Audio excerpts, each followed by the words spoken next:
Welcome, ladies and gentlemen, to another edition of the Wrestling Underground podcast. You'll have to excuse me, I have a slight cold. We went from it being 93 degrees to it being 63 degrees. Takes a toll on you, apparently. So, if I have to cough or whatnot, I apologize in advance. But, with that being said, let's get into the show. Do I need a... No. I'm back to my old headset, by the way. It's just too annoying to try to make these new ones work. This one, I know what I'm doing with this one. So, I'm your host as always, the slightly congested Chad Porter. Joining me as always is the glorious one himself, Marcus Green. Marcus, how are you? Good. Mildly jealous because that was a hell of a sweet temperature drop. We went from 90s to the 80s. But with the Yeah. humidity, did you really drop it all? That's the question. That's Yeah, the stubborn answer's as no. the stubborn SOB this heat. Yeah. Yeah, with now I've never been to Louisiana, but from what I understand of North and South Carolina and the Floridians or the Floridas, I know it's not great. That humidity. When they say it's not the heat, it's the humidity that'll kill you. They are not lying. It's like chewing air, man. It's like chewing air. So, speaking of chewing air, let's talk about Victory Road. It was this past Saturday. My whole weekend was turned around, and so like I don't know what day is what. I thought today was tomorrow, and yesterday was Saturday, and then Friday was yesterday as well. So it's been a weekend. It's been a weekend. Is what I'm trying to say. So we have two matches to talk about on the pre-show. One of which I didn't get to watch because like the feed cut out for some reason. But Alan Angels took on Guido Maritato, aka Little Guido. I love the fact that 50-year-old fucker's still going. Like, yes, I don't like Alan Angels. He to me is like a cosplayer who's trying too hard.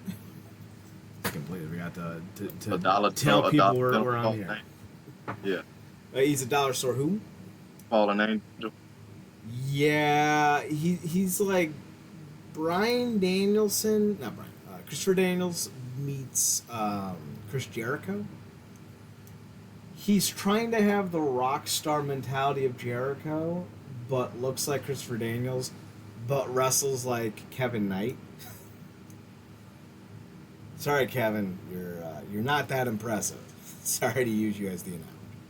And I really don't like Alan. I don't know why he's getting airtime at all, even on the pre-show. Marcus, like, am I alone on my distaste of Alan Angels? No, I didn't. Angel is cool. I think he's better when he has opponents like Mike Bailey or something like that to kind of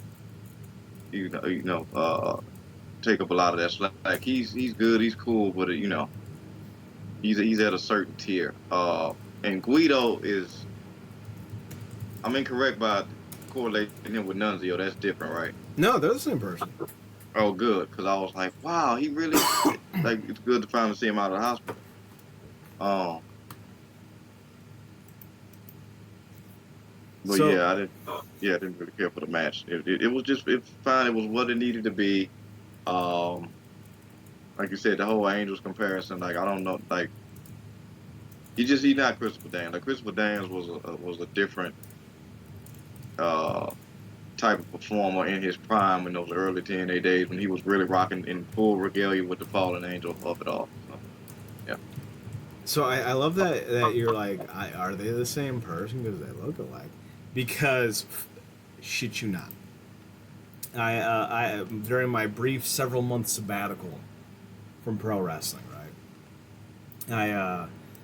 I watched the debut episode, or maybe it was the second episode of Impact TV. It was, or Impact Wrestling, I should say, or just Impact is what it was known as. On, I think it was like Fox Sports Net, and it was at like 3 p.m. on a Friday. And the only reason I caught it was because I was home from track. I didn't have to be back at school until like 4 or 5 for a meet. So like, all right. And I remember like watching these dudes come out. I'm like, wow, that looks like Road Dogg, and that looks like Conan. That looks like Ron Killings. And I realized that is Ron Killings and that is Conan, but that doesn't look like Road Dogg. He seems different. And like, who's Jesse James?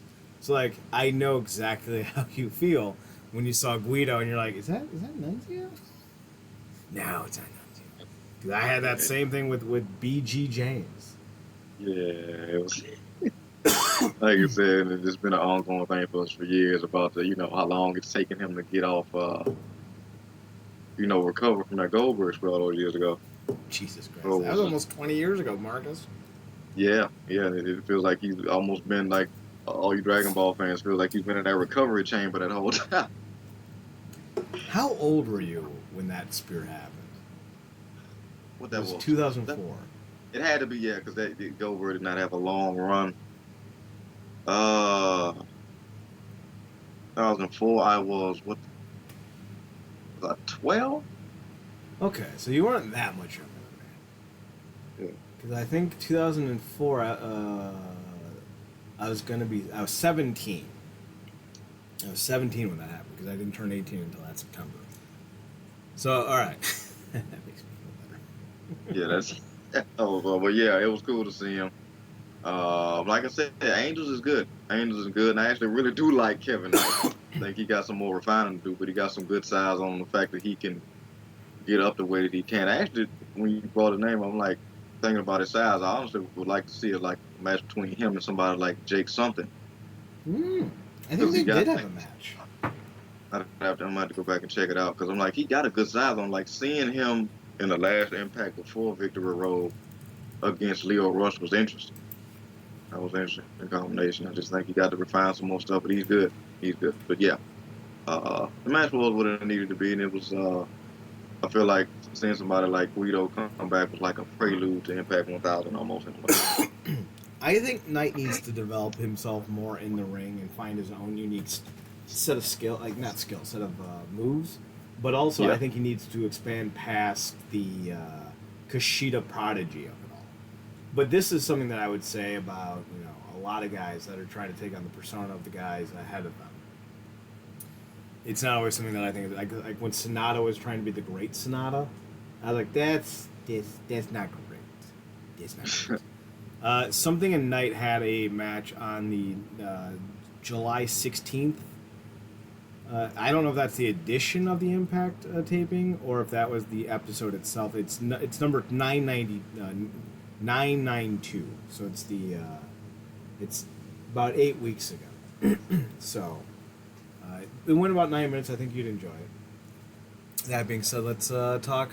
We had ABC versus Moose and Brian Myers. Clearly, this was just a way to get all four guys on the roster at the same time.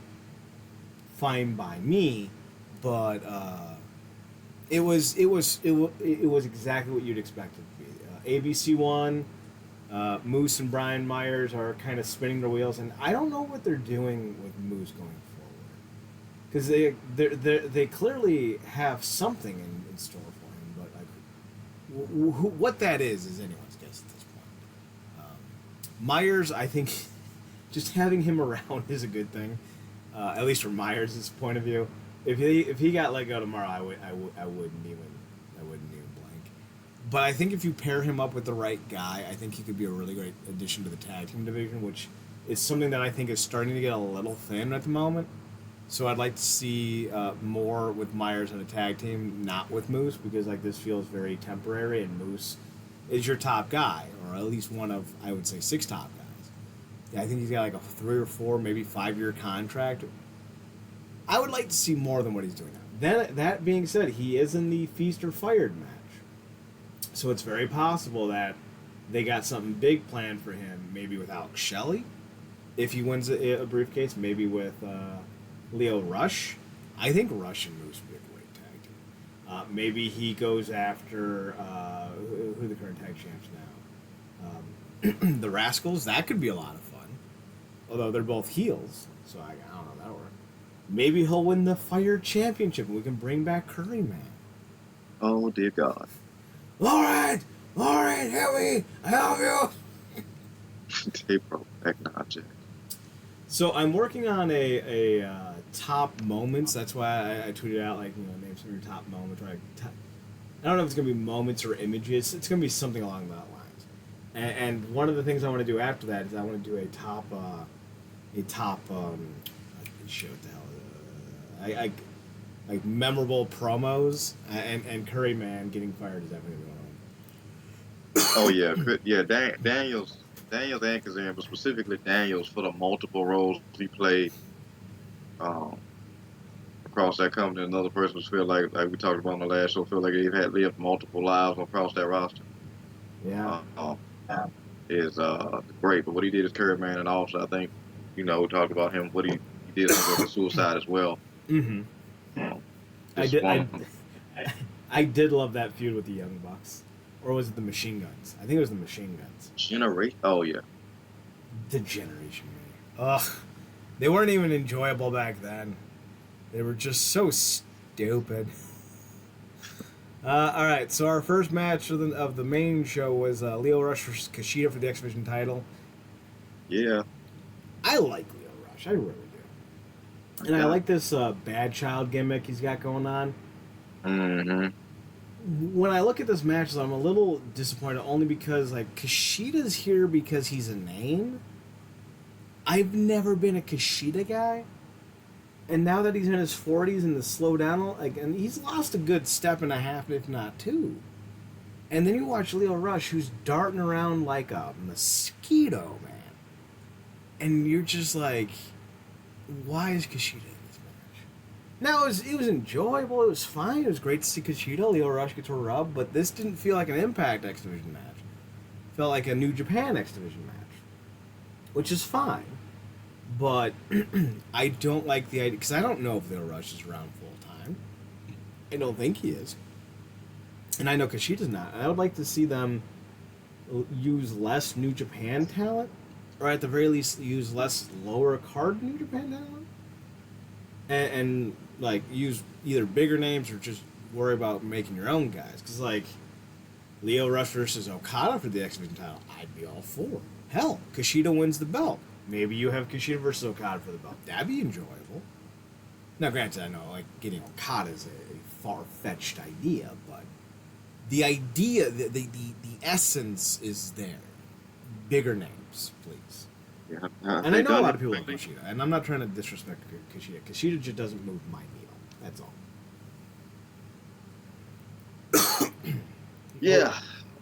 I'm on the opposite side of the fence. Been a Kushida guy coming out of New Japan for a while. Was one of my favorites to watch. It was cool watching him evolve in New Japan because he had a long-standing feud with Takahashi that very much evolved how he performed in the ring and certain stuff that he did, and even made him elevate to that small package driver that he does.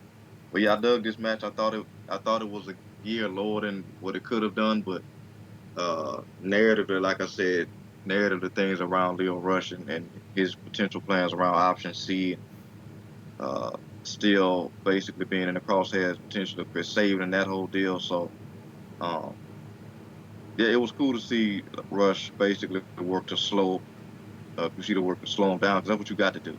Like Mm-hmm. the dude's he's a literal um, gnat in there, you know. So it was cool, loving everything Rush is doing. Like I said, don't know if he's there for the good time, mostly a long time, mostly a good time, but it's a good time to watch. And like I said, it's some great stuff that they're doing with the X Division, talking about that stinger between him and Saban. Kind of just waiting for that to come back full circle. Don't know how long Kushida's gonna be there for, but it's cool to see him in there as well. I don't know if they ran Rush with Bailey. That'll be a show still. Or him and Gresham would also be a show stealer. So, and now bringing that up, they might do a three-way. Who knows? But I still think all roads leading back to him and Saban. Hopefully, it would be a match of the year contender potentially. But yeah, this was a cool way to kick off the show. So, like I said, that's the strategy you want to use against somebody like Rush. And I think it could have went a gear past that, but that wasn't the narrative. So Now, I do know that Rush and Saban will have the rematch on 1000, so tune in for that. I would like to see Rush find someone like I'd love to see Rush stick around. Like he's one of those guys that I've always enjoyed, and Yeah. I always thought his time in NXT was truly petrifying to watch because he's so much more than what they gave him the ability to do. Yeah. And seeing him in New Japan has been great. Seeing him in Impact has been great. So more Rush, please. What I would like to see though is John Gresham at all. I think he's been missing time because of his injury, but I'm really interested to see where this angle goes, where he's like, I don't want to be in the X Division anymore, because like I would love John Gresham as the world champion, but I would also love him starting a new division or starting a new title belt. That'd be dope. More Gresham, please. And now that his wife is back, I feel like Gresham's sticking around for the foreseeable future. Speaking of the foreseeable future, I don't want to see anyone beat MK Ultra for at least a year. These gals are fantastic. They are sick, sinister, and a little sexual. The sapphic energies is definitely there, and it adds a whole unique twist to their dichotomy that you don't see in tag team wrestling, at least outside of Billy and Chuck. So I, for one, am fine with these two sociopaths, or they'd be psychopaths, engaging in a little bit more tete-a-tete with one another as they destroy the women's division. That being said, to keep that going, you're going to need to bring in more women, either short-term or long-term. And I'm hoping... Now, I understand what I'm about to say is going to sound a little bit contradictory considering my stance on her. I wouldn't mind seeing Velvet Sky unretired join Angelina Love and try to take on these two sapphic psychopaths. I think it'd be very enjoyable. Now, that being said, this match was fine. You only have, like, listen, I understand why Giselle Shaw is there. She has a unique look. She's, a lot of people find her very attractive. She's got the LGBTQIA plus market down. Well, but she's not a great hand. She's very unathletic. And I think Savannah Evans is somebody who could really undergo a huge makeover and could be, like, if you do... Oh my god, did that go through? It went through. I'm sorry, I'm watching the Jets-Bills game, and the Bills kicker just kicked the ball off the damn goalpost, and it went through to tie it up. That was incredible. Anyway, sorry. I think if you go back to that original look she had, where she was wearing like the boxer shorts, like not like underwear boxers, but like female boxer shorts, and like had that Evans on her waist. If you do that and like you really like put her over as a monster, I think she would be great to feud with Jordan Grace over the title eventually. Like in about a year's time, when you know you cannot deny how good Evans has been, I think that'd be great. But this match right here, yeah. Yeah, it was solid. They do need some elevated competition because they are a potent mix that works. And you didn't know what was going to be coming out of that great collar match that they had, dog collar match that they had. But that Saw that live. was great. That's one of the best. Yeah, damn, I forgot about that. Yeah, sweet. One of the best matches of the year, certainly with the women. And the fact that, you know, somebody in the back saw something and was like, this may actually work even better together. And it's brilliant. The interest is great. The music is great. The look is great. The like you said, I mean, you use the perfect words to describe them. Sexy, sapphic, and sinister. Brilliant. And psychopathic. That too. All that good. The perfect mix. So yeah, like you echoing all the sentiments, man. Want to keep Rush around. Want to keep Kushida around. And want to keep these gals together. Because they kind of said it in the aftermatch promo that, you know, they will keep those titles as long as they want, and I don't know how you wouldn't believe that. I mean, they're already a problem on their own, but together it's a different beast. Giselle is fine. She, you know, certain instances she got a hell of a knee. She has her moments for me. Not somebody that is consistent as I would like, but she has her moments. I think somebody like Savannah, like you said, with more time, more build, expanding out what she does, and just like you said, overall presentation greatly help her. And I think that's a great story you can tell too, which they've been really good about doing, bringing stuff full circle. If you look what they did with Macklin, look what they did with Jordan and Deanna, who we'll get to, um, and a lot of other stuff, bringing stuff full circle, talking about historical context and why it still matters in the context of now. Like making it a thing where she eventually turns on Giselle because she's tired of being somebody else's heavy again, and breaking out on her own and becoming, like you said, almost this uh, damn near like a fighter.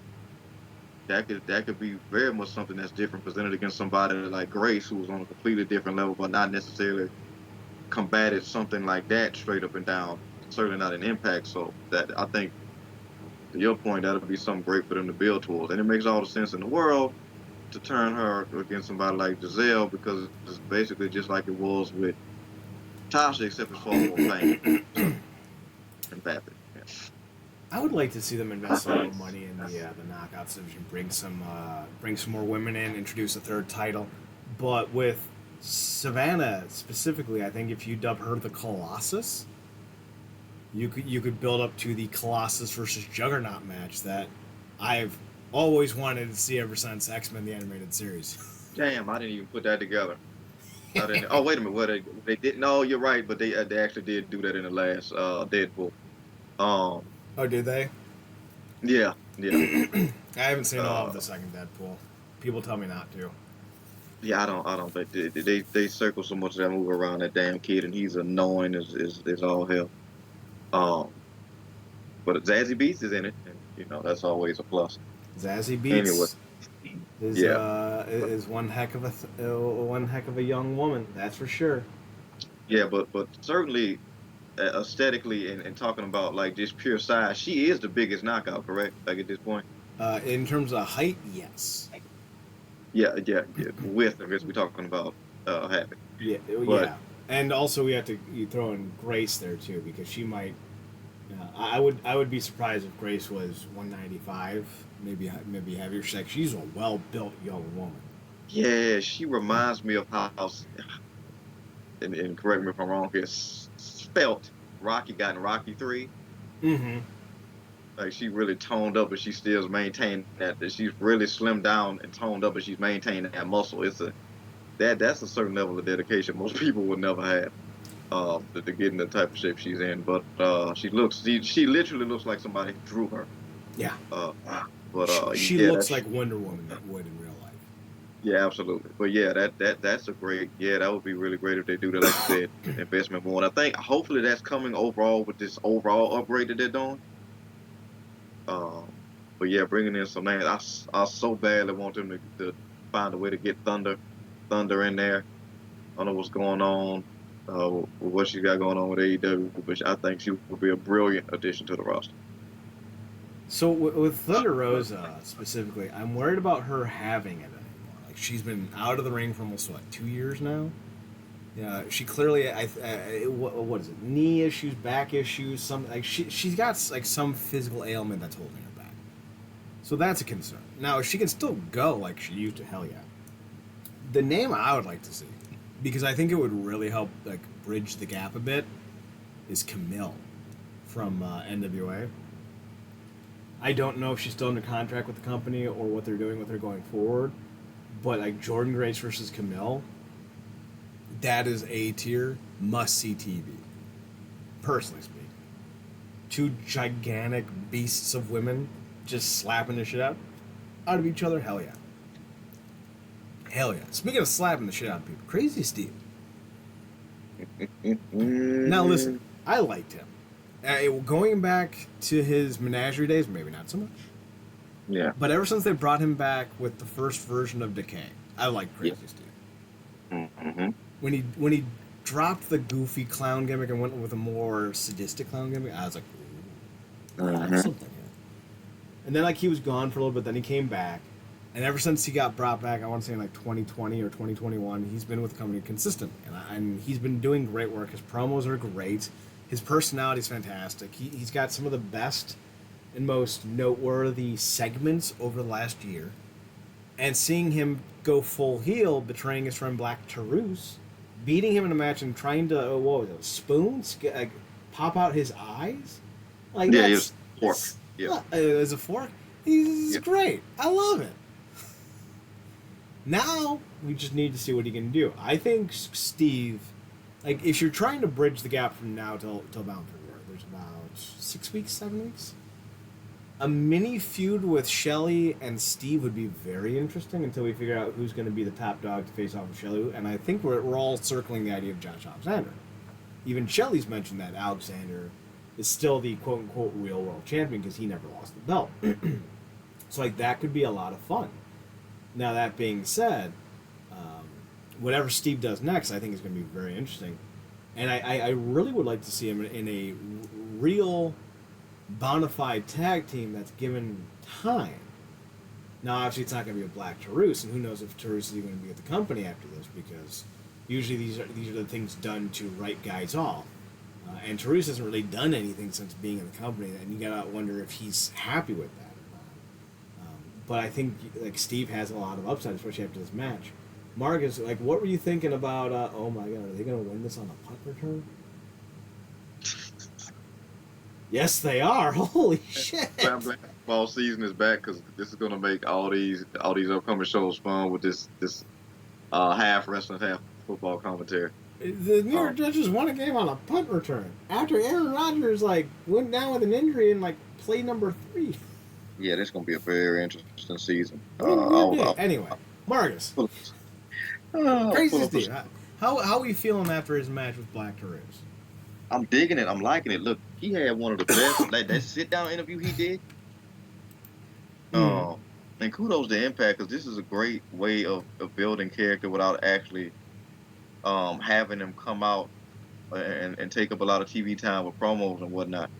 That interview basically covered everything. The menagerie, his time with Decay, what he's been doing recently, and talking about him kind of, being with people, but people leaving him. You know what I'm saying? And him being, obviously talking about his real life struggles, but then also his professional struggles as well, and just kind of what that's evolved him into. And it makes kind of all the sense in the world when we think about the nature of the clown type of mentality or lifestyle, if you will. So to see him go from like the like you said, the kind of jokey, corny thing with the menagerie to a more serious thing, sadisticness with Decay, and then to now almost a deranged version of himself. Watching that evolution has been great, and talking about, obviously, what he said, Courtney Rush is speaking for Rosemary now, and obviously Decay is gone, and, Taurus is kind of breaking out doing his own thing. He's kind of alone, and the only person he can depend on himself. And that heartbreaking story he told about his mom was nuts. So I'm digging everything he's doing. The new music I'm digging. We already knew he could go, in the ring. I don't know. It was kind of hard because Taurus is somebody that was always exciting just because of everything that he does, and I would imagine it's not the most easiest thing to do with the type of mask he wears either, because I would imagine it cuts off a lot of your peripheral vision and that whole deal, but he still goes out there and kills it. Well, speaking of vision, we know from a certain perspective Steve has vision problems as well, but he still goes out there and kills it. So I'm just looking to the evolution of this character and seeing what they do, but particularly who they have him with, because as great as the interview was, and then the interaction he had with Hannafin, he can't fight Hannafin. So it's going to be interesting. And I think a lot of where this character is going is going to be dependent on who he's going to be facing, because it does kind of feel like he's almost going to be on, and God rest the dead, on a very wide type of deal where he kind of goes and picks fights, if you will. So, firstly, did you hear me clear my throat? No. Okay, because I cleared my throat and I muted myself, but the sound bar was still kind of bouncing, so I wasn't sure if you could hear me. Because that would have been gross. Like I said, I'm a little under the weather, so I'm doing things to make me feel not so shitty. Although I'm not really feeling that bad. I could probably go jog right now if I wanted to, and I don't. That being said, I agree with everything you said about Crazy Steve. I love the new mask that he has, where he like grabs the mouth and pulls it back, almost like he's emerging from the mouth of a demon. I think Yeah. that's so inventive and so cool.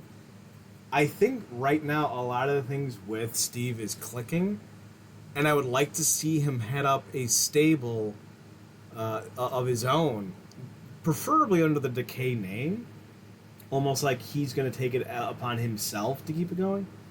But I feel like you need to find some really unique wrestlers and some guys that work. Now that being said, I don't know who you call on. Maybe PCO. You know, maybe you go and you get someone unexpected off the roster, like maybe the Good Hands. You turn them a little evil, little grotesque. Who knows? Like there's some possibilities there. Overall, though, I think Steve is on the rise, and I'm happy for it. But Marcus, let's talk about the title versus career match. It is Tommy Dreamer and Kenny King, and fans. I was surprised with the direction the fandom went with this match. So Tommy Dreamer defeated Kenny King in a real solid match, and a lot of people were nonplussed with Dreamer winning. And I was kind of surprised because, like, while Dreamer's not the most athletic guy, never has been, and while he's a chonker, a lot of the roster seems to be these days. You know, Jordan Gray, not Jordan, Jessica Havoc, Sammy Callahan, Eddie Edwards. There's some roly polies on the roster. That's fine. There's nothing wrong with that. But Dreamer's, you know, his knees aren't the best, and his elbows aren't the best, and his hairline certainly isn't the best. But I think Dreamer still adds value to the product, just like 2/3 of the people I've mentioned. So when I saw the uproar over Tommy Dreamer defeating Kenny King, I was like, wait, why? Because let's be clear, yeah, Tommy Dreamer's 52, Kenny King's 41. There is no upside with Kenny King. There is no maybe this is the like we know what Kenny King is. He's a great C plus tier talent who can provide a good 10 to 15 minute match, can help carry along some of the mid card niceties, and can maybe hopefully that's the goal is to get Sheldon Jean over. But I don't see him losing the belt as some type of like great calamity. It's not like, you know, Samoa Joe winning the world title and then losing it to Sting. Like Kenny King is closer to the end of his career than the beginning. Like he is Tommy Dreamer in so many ways. So I don't understand why so many people were mad that Kenny King didn't hold the belt for long, when he has always been seen as a transitional guy. He's just not a great enough character to put a lot of stock into. He never has been. It's why he didn't work in Ring of Honor, why he didn't work in Impact Wrestling. Like he's always just been the guy that you turn to when you need a fresh start to build up somebody else to get over. He is in a lot of ways the modern day Rick the Model Martel. Like he's that guy. So I think Tommy Dreamer with the belt makes more sense anyway. But that's my opinion. Marcus, what's yours? That's interesting. I didn't know it was such a vocal majority with it. I didn't necessarily. I think this was the one match we may have been split on in terms of desirability of outcome. Because I was pulling for King to retain, but retain in a loss, if you will. Because there was a way to break even with this thing. Like I said, there was a way for, Dreamer could have won by disqualification, which would have allowed his career to stay alive, but not won the championship, which I thought was the way it was going to go. But with the setting, the problem, Dreamer's always been great with like, because he's always in a position where this is like a damn near either about to be his last match, or the match that could take him out for good, or his career's on the line. He's always been great about building that emotional mentality up around moments like that. And you pair it with the building he was in, the history with it, talking about the personal losses that he's had in recent memory with what I think his mom and passing of his wrestling father and Terry Funk. And, Dream is gold with stuff like that. Not only saying it, but selling it in his face and his mannerism. So, I feel like he kind of had all the energy coming in terms of the match. Like you said, it was solid. In terms of the outcome, I wasn't mad at it. I mean, it got my boy Heath in there. That's always good to see a low when he hits that. I'm gonna call it the zigzag because that's what I know from Dolph. I forgot what he calls it. I think it's the wake up call. He calls it. Mm-hmm. But that's one of my favorite moves. But yeah, it was cool to see. Great moment, great good feel moment for the crowd and for Dreamer.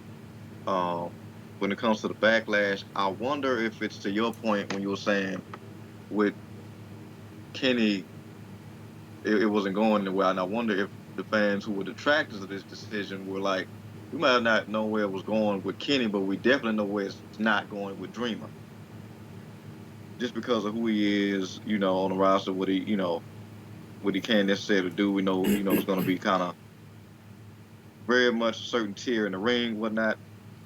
I think Dreamer still, has some stuff in the tank, and like I said, has a great ability to build emotion leading up to a match and throughout a match.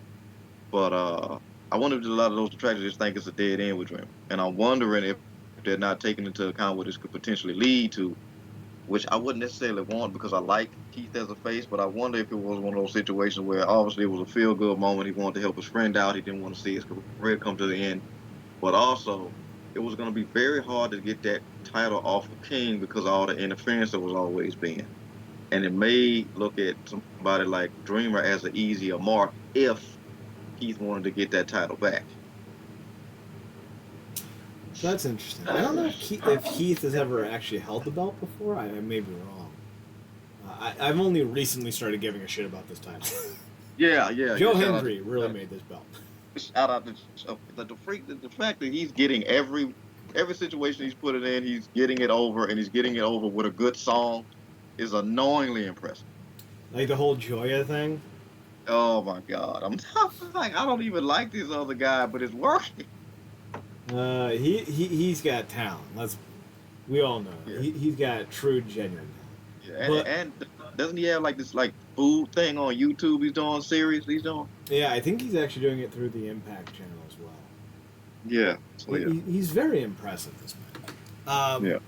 I think that whatever outcome that can be drawn from this, I think is better off with Dreamer holding the belt. One, because it gives the belt prestige.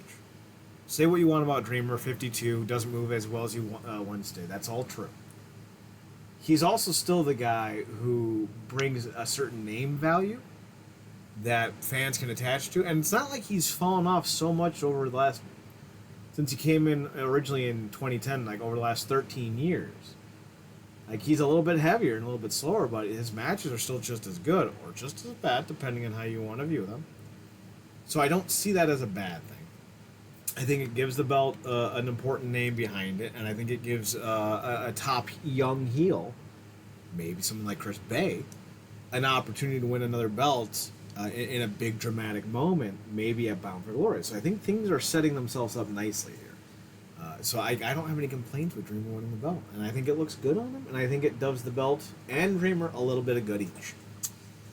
Speaking of a little bit of good, Jordan Grace, whole new 2-year contracts, so we're told.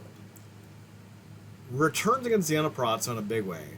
I really thought she was going to main event with Purrazzo. Like, they really built this up. And after seeing the match and seeing the main event, I'm kind of glad they didn't. Because the Alexander Macklin match was a lot more physical, and I thought the Grace Purrazzo match was going to be a little bit more epic. But there's something that you kind of got to remember with Purrazzo. She's very talented with her grappling and with her like, in-ring mechanics, but she's not exactly a fountain of unique skills. Like, she is very limited by how she can wrestle. Like, you can't really do a 30-minute match with her because you know that she really only has so much to do in a given ring. A lot of specificity, yeah. Yeah. While Jordan Grace is a crazy person who will leap off of anything for any reason to do anything because she's a lunatic. Which is why we love her. So I do see like a 12, 15-minute match is usually the best for Purrazzo because she does get a little gassed eventually. But I really did like this match. It was really, really well built. But I really liked the way they ended it with Grace hitting her finisher, that I don't even know what you call it, that sit out driver of sorts. Yeah, they called. Yeah, it was a great driver, but now they're calling it the Juggernaut driver. Well, which is great. It's just and like the way the whole sequence from where they did it, I was really impressive. She fought through the submission hold, came up, bounced her off the ropes, got her, and it was just a really well done match, really well done finish, really well done execution. I really think if we're looking at the hierarchy of knockouts, just like I feel like with Sammy Callahan, Eddie and Josh and Moose, like how they've come up into the top 15 or so, like all time. I think if you're looking at talent for talent, Jordan and Deanna are probably in the. I would say Deanna's at least top 10. Probably higher. I would say Jordan's top 5. And I'm going to give me a breather, or like a break of sorts, because I don't know like who would number 4 would be, but like Gail Kim, Awesome Kong, and like I had a third name, but it escapes me. Would you put Love in the top 10? No. As a talent, like overall character, sure. As a wrestler, no. Angelina Love is very limited. She's not very athletic. Gotcha. But when you look at like the history of the knockout division, I would say Taylor Wilde maybe in the top 5, because like people forget her first run, and like her second run's not the most impressive, but it's not been bad. I like her new gimmick, but when you look at like the depth of talent that the knockouts have had, I think Jordan Grace is in the top 3, 4, or 5. Oh, absolutely. Yep. Without even looking at the roster, without like looking at the all times. It's crazy because I knew like a name immediately popped up in my head, but she's like it's like the living Benoit. Talking about Ted Tessa, who's basically excommunicado at this point, because she definitely would have been in the conversation. I would put Tessa in the top 5, even with her nastiness or unniceties, if you will. And I'm gonna be a little controversial. If she came back, I wouldn't be the most annoyed as long as she's willing to put in the work. Because I don't think you need to ruin someone's life if they've been a dick. They just need to be willing to change and do better. Now, we draw the line at being a dick and being abusive. Yeah, certainly being a racist dick. Yeah. Yes. And Tessa, and granted, it's still hearsay. Like, it was somebody else who said something else, and do we know what was really said? Who knows? I don't. Yeah. But I do tend to believe that Tessa was a racist dick, because her personality certainly has I'm better than you vibes. But if she were to make amends, and apparently her and I don't remember the young woman's name. She's, I believe, half Puerto Rican, half black. I think was the whole thing. Yeah, they made up or broke even, if you will. I think Tessa just flat out apologized, because I remember reading, and I might be wrong. Like, so much happens in wrestling, and it's all the same thing. It's like a what are those games called where like you get like a general like story, but like the like there's like fill in the blanks. Like, so it's like, blank went to blank to do blank, and you just feel like that's what I feel like pro wrestling news is. It's the same three stories, you just take out different names. Yeah, that's that. But yeah, to your point, man, she is definitely up there. It's just weird how she's that whole thing, the fall from grace. Speaking of, that's a great one. Oh, Tessa Blanchard is fall from grace. Yeah, that would. Which would really be great, like you said, if she came back and then that was immediately her first opponent. Because I'm pretty sure they banged when she was there, correct? I don't know. And if they did, it wasn't with the Juggernaut Jordan Grace. It was with the baby fat Jordan Grace. Sick. Talk about they could have a flex off and all that, because she's in sick shape too. Yeah. But yeah, man. But quick question. Speaking of rankings, where would you rank these 3, two of which very much evolved into something more? Brooke Adams, Taryn Terrell, and Jade. So, like, without looking at the roster, it's hard to know, because like the Knockouts roster historically is deep. Yeah, if you had to 1, 2, 3 them, would they just of the 3? I would say Jade is obviously number 1. I would say Taryn is number 2 and Brooke is number 3 as overall performers. Now, if we're talking about in ring, it would be Jade, Brooke, Taryn. Yeah. I never thought that like Brooke to me was the best of the three as athletes, and Gotcha. that was noticeable. Taryn had the best personality and had the most charisma. Jade was the best complete package, but they all had like they were all fantastic in their own ways, and I wouldn't like I always wanted to see Brooke and Taryn as a tag team. I thought that would have been great, and seeing Jade at all. I always feel like Jade is somebody who really should have been given more to do, but then again, also she didn't stick around. Yeah. Instead, she wants to be the bag carrier of the wannabe beatdown clan. So like go be that Mitchin. She's such a terrible name. Mitchin. Oh. Ugh. But yeah, but you dug the match. That's good to hear. Yeah. Courtney Rush, Rosemary, Yeah. number 3, or maybe number 2. Not wrong. Not wrong. Where you putting Ty at? Maybe 6. Gotcha. And again, I'm just leaving space for somebody I may be forgetting. If I'm Yeah. not forgetting any, like maybe the top 5 is off the top of my head, and it's not confirmed or concrete, so like don't get too Yeah. mad. It's Kim. Kim. I would say Kim, Rosemary, Kong, Jordan, Tessa, Taya. That would be my top All right. 6. Gotcha. Not bad. Not bad. I would imagine. I would imagine Madison makes 15th, somewhere in there. I would say she's top 15. She again, not a great worker, not athletic, Yeah. very good personality, but not a great Mm. personality. I thought Madison as the workout character that she was doing for that UPWF or whatever it was called would Yeah. have been, I think, great. And I feel the same way about like something like with Austin Starr when he was like Austin Aries' former gimmick, Austin Starr. Like had Austin Yeah. Aries stuck around as Austin Starr, I think he would have been a much bigger deal than he Yeah. ended up being. And I feel the same way with Madison Rain. I feel like there just wasn't enough gimmick to her. Like her being bratty and catty is a very boring thing to do. Yeah. It was a lot of her stuff was easy to fall back into. Um, but yeah, and that's a great rank. I'm glad that we actually branched off into that. That was a good detour. But I love this match. Thought it was great. Thought it was brilliant. These are two of the best women in the industry. Bar none. Definitely agree with your point about um, you know, Deanna very much has a lot of specific stuff that she does, but she is, the best at it. Just the history of this match, like we talked about it, so much even leading up to this match. Like she's had, like I'm like, I don't think Jordan's ever beaten her. Then they do that great video package of showing her, working out to come back, and she got a picture of Deanna, and it's 0-4. I'm like, wow.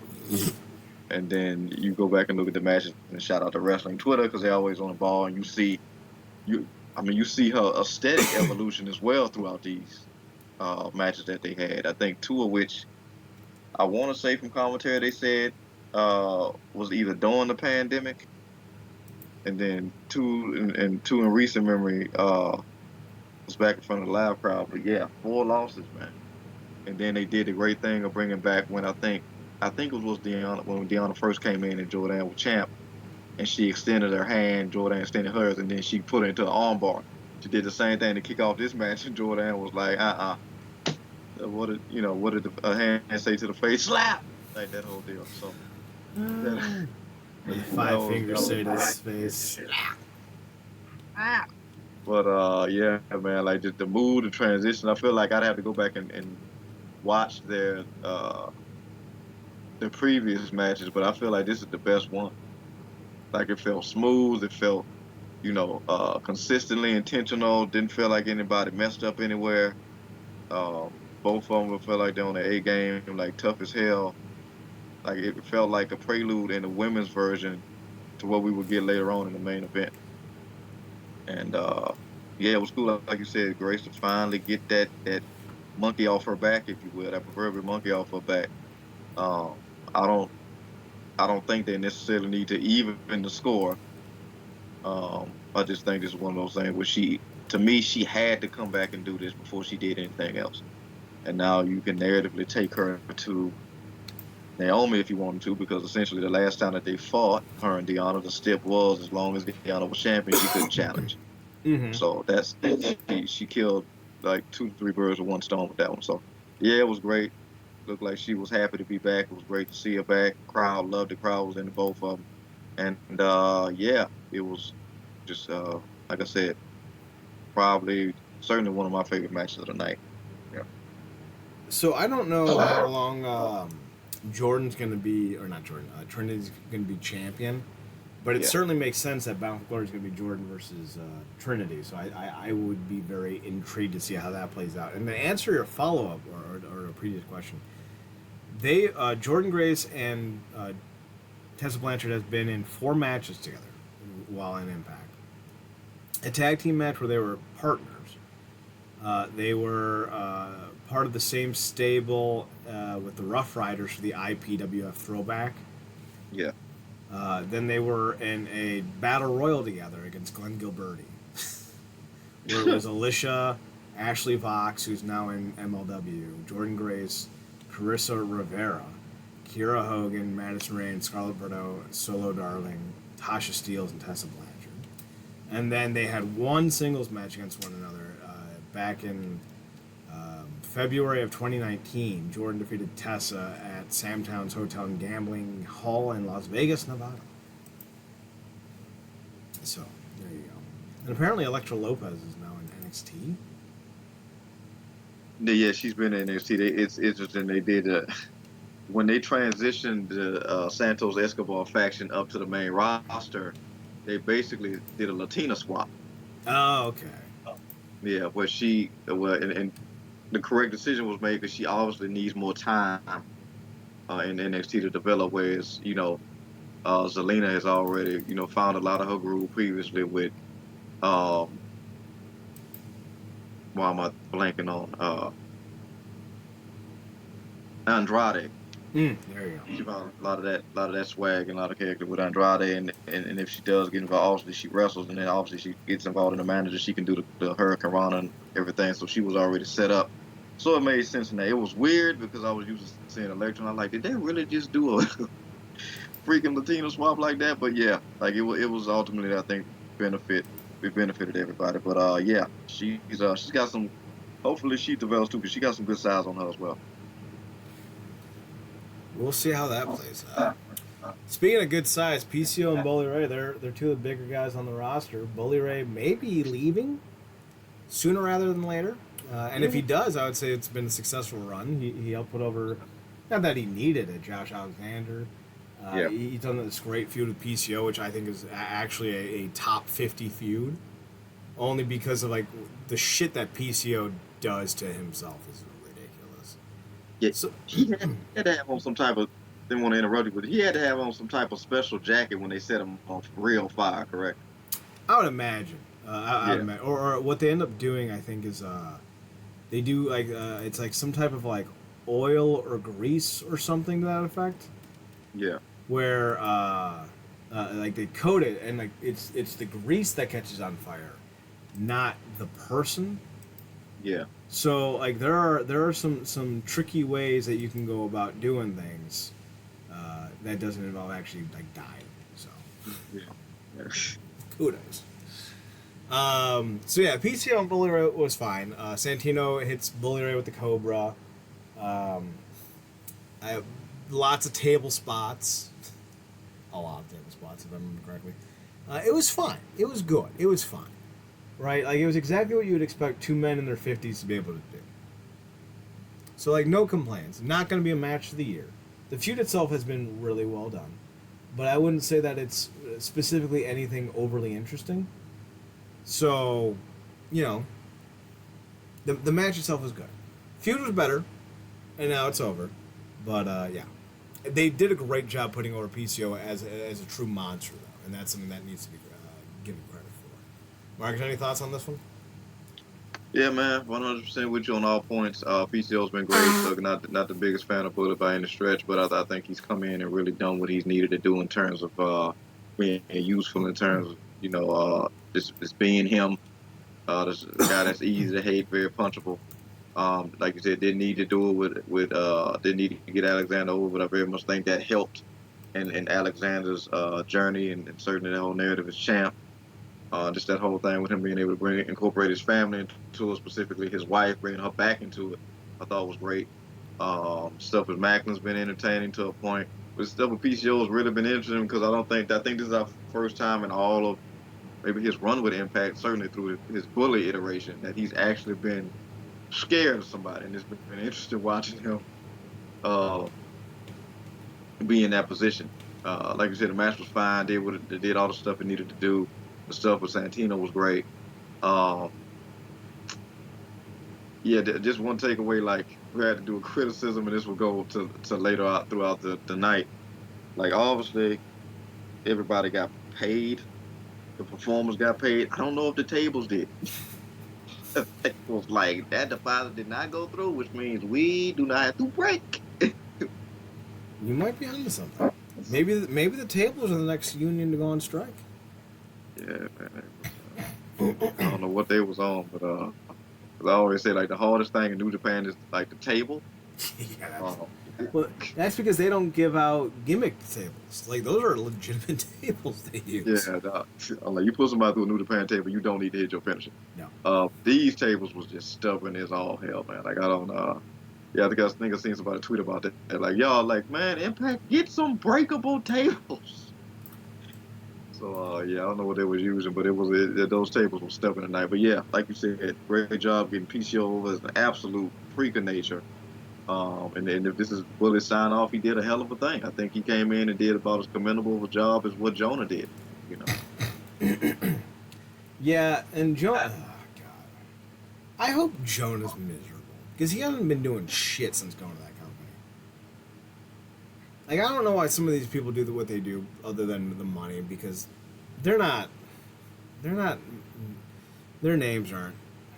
I'm still pissed about Jonah. The Rascals defeated the Motor City Machine Guns to retain the Impact Tag Team titles. I've seen. I don't know if. Like, this was fine.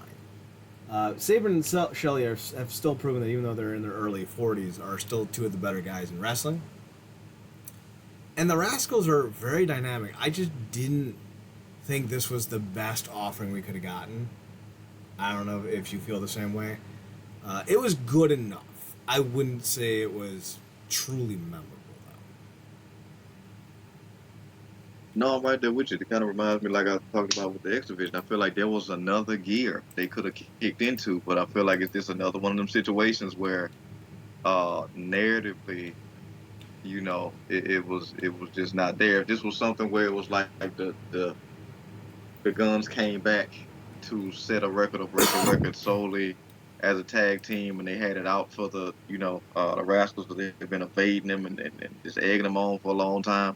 But you got this match, and obviously the Guns do want to be champions. That's always a thing. That the Guns, they kind of they set the standard in the company, and they always want to represent the titles. But again, narratively, you got Shelley as the champion. He got things on the horizon, and obviously with Alexander and potentially Rush or whoever is champion at the time come out for Glory to cash in option C. Then you got Saban, who has X Division ambitions to return to. So I don't know if they was not saying they wasn't invested. They always invested, but I don't necessarily know. And shout out to the Rascals. They said it. They're like, you're not as hungry to get the titles as we are to keep the title. That whole thing. And I feel like both teams, both great. Most of the Machine Guns are legends. The Rascals are great. It's been great to see Wentz and Miguel reunite for this iteration of the Rascals. Like those jerseys, how they spread out the Rascals, how they remixed the theme song and everything. Those guys are just clicking right now. So yeah, definitely was a gear they could have kicked into. But he also had the thing where before the match they talking to who it is, the Good Hands. Mm-hmm. About you want a title shot. It might behoove you to keep us as your champion. Because there's a couple other teams you couldn't beat, and I know you're not gonna be able to beat the Guns. So that's saying you're gonna beat us, but it would behoove you if you want a shot to keep us as champions. So there's a lot of things working against them, but solid outing. Great back and forth. Maybe they can run it back later. But I think my favorite part of this match was the dragon screw of it all. That's another one of my favorite moves. That double dragon screw was sick. And Yeah, the one that Saban hit on both the Rascals. yeah, yeah, that was some good stuff. The dragon screws, the drop toe holds, like the guns are brilliant at working in so many of those old school classics, and they're more within their more modern mix. So yeah. So apparently, Aaron Rodgers may have torn his Achilles after one pass with the New York Jets. If I've never heard of a more New York Jets thing in my life. Oh Ever. man, and the Packs just won. Yeah. They beat the Bears, who I was going for. That boy, Bears fans are unforgiving when they. Speaking of unforgiving, they've had like 3 weeks to build this feud with Alicia Edwards and Trinity, and my God, have I enjoyed it. Lish is great as a heel, even though she's so adorable and you want to root for her. And then Eddie putting Trinity through a table was wild. Like Marcus, I don't like go, oh my goodness, very often in wrestling. I did then. Do you know how nuts that is? You saying that with everything we've seen in this company, particularly with the very positive incentive towards gender equality, Right? when it comes to the stuff like, do you know how wild that is? That can still feel fresh. And kudos to Edwards and like definitely the right people to do that. Specifically Edwards, because you know he's going to take care of her. And Trinity is at this point, because it just looks like she's having the time of her life. That she's down for anything, specifically something like that. But yet Lish, man, this is kind of what I feel like we've always been rooting for Lish for. Mm-hmm. And to find out that, like, with all these years of her backing Eddie and kind of just being in the background and playing up again the writing with all these years I've just been the champ's wife, and to see her go from that whole nuts era of post him getting hit in the eye with the bat from Callahan and evolving into that whole Kenny situation, everything after that, to her evolving into this heel persona and having Kendra the kendo stick and having Eddie back her in a nuts way.